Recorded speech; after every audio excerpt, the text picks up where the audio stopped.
سنتیں دیکھ لی. اب پورا وضو دیکھ لیتے ہیں ایک ساتھ تاکہ دونوں کلب ہو جاتے, دونوں باتیں مل جاتی, فرائض سنت ہے. اب دونوں کو میں فرض کیا ہے سنت کیا الگ نہیں کروں گا, اب دونوں کو ایک ساتھ رکھوں گا, جو کہ علی بن ابی طالب رضی اللہ عنہ کی ایک مکمل روایت ہے جس میں آپ نے پورا وضو کا طریقہ نبی اکرم صلی اللہ علیہ وسلم نے جیسا کیا تھا وہ بتایا, ٹھیک ہے. اور اس کے بعد عثمان ابن عفان رضی اللہ عنہ کی ایک روایت ہے جو ابو داؤد کی ہے بھی, تو ان میں آپ دونوں صحابیوں سے مکمل طور سے وضو کا طریقہ آتا ہے. آئیے ہم دیکھتے ہیں نبی اکرم صلی اللہ علیہ وسلم کا وضو یہ ہوتا اور وضو کا طریقہ یہ. میں اب تمام چیزیں ملا کر کہ سب سے پہلے آپ اپنے ہاتھوں کو 3 بار دھوئیں گے. اب نیند میں سے کوئی خاص اٹھا تو پہلے 3 بار دھوئیں گا, وہ ایک الگ چیز ہے, ٹھیک. اور پھر مسواک کر لیں گا. وضو کے پہلے کی چیزیں ہیں یہ کہ وضو بالکل میں خاص وضو بتا رہا ہوں, تو مسواک وہ سب پارٹ ہے اس کا, لیکن وہ تو آپ سمجھ گئے, وہ آپ کو الگ سے کرنا. اب وضو کی بات کر رہے ہیں ہم صرف.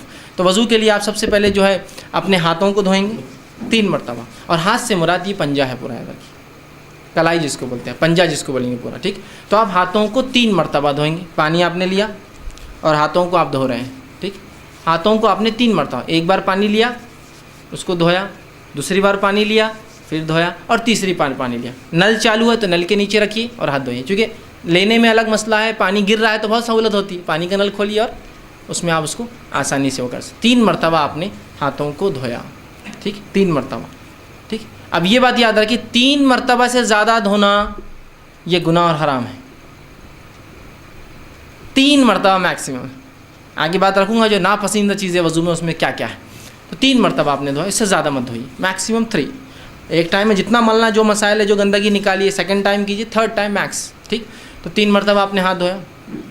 ہاتھ دھونے کے بعد پانی لیا آپ نے اور سیدھے ہاتھ سے کلی کرنا ہے. آپ کے یاد رکھیے پانی لیا آپ نے اور آپ کلی کر رہے ہیں, منہ پانی لیا اور کلی کر رہے ہیں. کلی میں زیادتی ہوں گی کہ آپ غرارہ کر سکتے ہیں, لیکن روزے سے ہو تو غرارہ نہ کریں, لیکن کر سکتے ہیں, اس لیے کہ زیادتی میں آئیں گا, مکمل کلی میں شامل ہوں گا.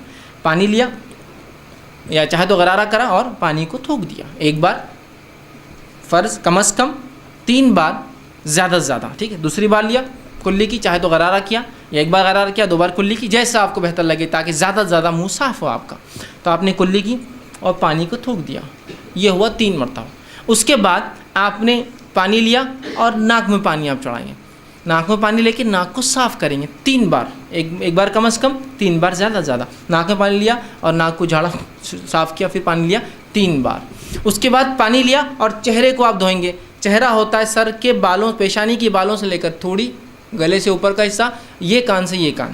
پانی لیا اور آپ اس کو دھو رہے ہیں, پانی لیا اور دھو رہے ہیں. جب آپ پانی چہرے پہ مارے تو آنکھ وہ سب انکلوڈ کر لے اس کے اندر, ٹھیک.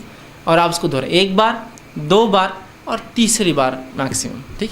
اس کے بعد جو ہے آپ پھر جو ہاتھ دھوئیں گے.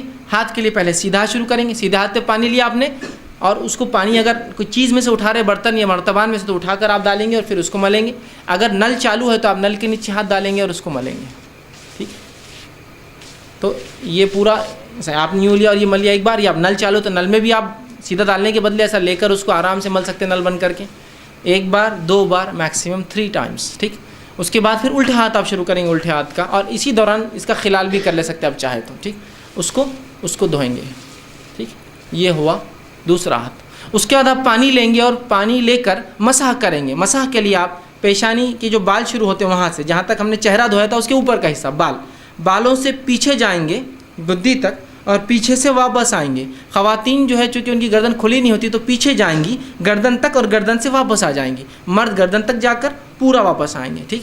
واپس آئے اور اسی اسٹروک میں ایک ہی اس کے اندر جا کے آپ آئیں گے. اس میں پھر آپ کان کا خلال, دونوں کان میں انگلیاں ڈالی.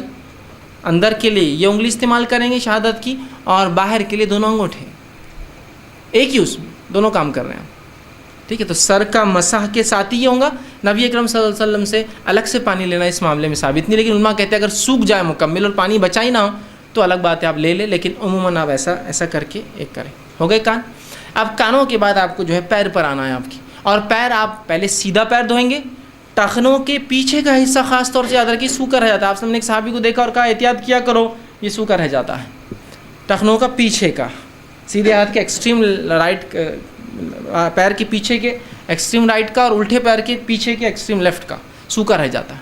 تو اس کو اچھے سے آپ وہ کریں گے. ٹخنوں تک, ٹخنے مطلب انکلوڈ پورا اس کو دھوئیں گے, اور الٹے ہاتھ سے خلال انگلیوں کو پیروں کے بیچ میں صاف کریں گے, خلال کریں گے. تو یہ ہوا وضو, یاد رکھیے. 1 بار کم از کم دھوئیں گے, 3 بار زیادہ دھوئیں گے, پانی کا کم سے کم استعمال کریں گے، ٹھیک ہے، اس لیے کہ پانی کو زیادہ بہانا، اس کی زیادتی، اس کو اسراف کرنا شریعت نے جو ہے اس بات کو بالکل جو ہے پسند نہیں کیا ہے، یاد رکھیے۔ اسی طرح ایک غلط فہمی جو ہوتی ہے وہ یہ ہے کہ ہم لوگ جب مسح کرتے ہیں سر کا تو مختلف علاقوں میں مختلف مسح کے طریقے ہوتے ہیں۔ کچھ جگہ مسح کا طریقہ اس طرح سے ہوتا ہے کہ ایک آدمی مسح کرتا ہے، مطلب یہاں سے شروع ہوتا ہے ہر چیز کو وہ بوسہ لیتے ہوئے چلتا ہے اوپر کی طرف اور پھر پیچھے جاتا ہے۔ کچھ لوگ ہوتے پیچھے جاتے چوم کر، چومنا یہاں ثابت نہیں ہے سنت سے، ٹھیک، چومتے ہیں، ناک کو بھی ہاتھ لگاتے ہیں، پیشانی کو لگاتے ہیں، کچھ لوگ چومتے اور پیشانی پہ جاتے ہیں، کچھ لوگ چومتے نہیں اور آ کے جاتے ہیں، آنکھ پہ ہاتھ لگاتے ہیں، یہ کچھ بھی ثابت نہیں ہے۔ آپ کو صرف بھگانا ہے اور پیچھے گئے اور آگے آ گئے، اس میں چبنا اور وہ کرنا ثابت نہیں۔ ایک دوسرا، کچھ لوگ گردن کا مسح کرتے ہیں، گردن کا مسح کرتے ہیں، اس کا مختلف طریقے ایسا بھگانا، یہ اس کے اتنے فائدے فلاں ہیں۔ گردن کا مسح کسی صحیح روایت سے ثابت نہیں ہے، اس کے اپنے فائدے ہوں گے، فائدوں سے ہم کو انکار نہیں، اس لیے کہ جسم کو دھونے کے فائدے ہوتے ہی ہیں، تو آپ الگ سے دھوئیے اس کو، آپ کو دھونا ہے تو۔ لیکن گردن کا اسپیشل مسح، ہاں گدی پہ جانے تک کچھ پانی چلے جائے کوئی مسئلہ نہیں، اسپیشل مسح کرنا یہ سنت سے ثابت نہیں ہے، کسی صحیح روایت سے گردن کا مسح کرنا ثابت نہیں ہے، یاد رکھیے، ٹھیک ہے۔ تو لہٰذا آپ پانی ہاتھ ڈالا، سیدھا ہاتھ کو لے گئے، واپس لایا، کانوں کا خلال کیا، یہ کام فنش، کوئی چومنا اور کوئی گردن کا مسح اس کے بعد ثابت نہیں۔ بہت سے لوگ یوں کر کے یوں جانے کے بعد ہر عبادت میں ان کو اپنی شک ہوتا ہے، اور شک کیوں نہ ہو، مولوی صاحب بتاتے ہیں احتیاطاً، جیسا جمعہ کی نماز 2 رکعت فرض ہے، احتیاطاً ظہر پڑھ لینا، تو وہ احتیاط کرتے، احتیاط کیا کرتے ہیں، دیکھیے سر کا مسح کرتے پہلے تو یوں بہت چومتے اوپر تک جاتے ہیں، یہ احتیاط عمل ہے، یہ بھیگا نہیں ہوگا تو یہ بھیگا نہیں ہوگا تو یہ بھیگا نہیں ہوگا۔ پھر واپس آنے کے بعد کان کا خلال کرنے کے بعد ایکسرسائز شروع ہوتی، شپ شپ شپ شپ، کچھ تو بھی ایسا بہت دیر تک یوں کرتے، کیوں بولے احتیاطاً یہ سوکھا رہ گیا ہوگا تو احتیاطاً یہ سوکھا رہے گا، احتیاطاً یہ سوکھا رہے گا، احتیاطاً، ارے پہلے 3 بار دھو لیا نا بیوقوف آدمی، اب کیا احتیاط پھر تو احتیاطاً فجر کی 2 پڑھ کے پھر 2 پڑھ، پھر ظہر کی 4 پڑھ کے پھر 4 پڑھ، زکوٰۃ دینے کے بعد ڈبل زکوٰۃ دے احتیاطاً، پہلی قبول نہیں ہوں گی تو، حج کرنے کے بعد پھر ایک حج کرے تھے، احتیاط مطلب امت کو ہر چیز میں شک میں ڈال دیا۔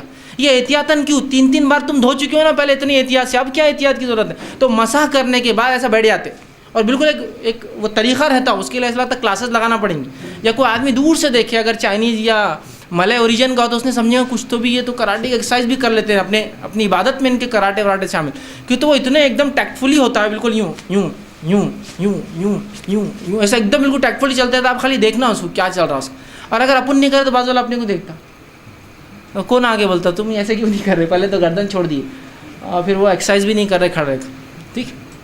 تو پہلے جب تم نے دھو لیا تو پھر تم کو کیا احتیاط کی ضرورت، مجھے سمجھ میں نہیں آتا، احتیاط غیر ضروری احتیاطیں ہیں، جہاں ہونا وہاں نہیں ہے، جہاں نہیں ہونا وہاں ہے، کچھ بھی نہیں ہو گیا ہو، اب ڈبل ریپیٹ نہیں کرنا ہے کوئی چیز کو آپ کو احتیاط۔ ہاں یہ الگ بات ہے کہ آپ نے وضو کیا اور کسی نے کہا کوئی چیز آزاد سوکھا رہ گیا تو ایک الگ بات ہے، یاد رکھیں، اور یاد رکھیے وضو کر لیا، کر اٹھے اور آپ نے اپنے آپ کو پوچھنا شروع کر دیا، یاد رکھیے وضو کے بعد اپنے جسم کو پوچھنا بھی سنت ہے، یاد رکھیے۔ نبی اکرم صلی اللہ علیہ وسلم کے تعلق سے ماں عائشہ فرماتی ہے آپ صلی اللہ علیہ وسلم کا خاص تولیہ تھا جو آپ نے اٹھا کر رکھا تھا، آپ وضو کرتے تو اس سے پوچھتے، نہاتے تو اس سے پوچھتے، تو یہ بھی سنت ہے۔ اب آپ اٹھے، وضو کرنے کے بعد آپ نے تولیے سے پوچھ لیا، اب پوچھنے کے بعد کسی نے کہا پنڈلی سوکھی رہ گئی تھی، اوہو، تو اب کیا کریں گے آپ؟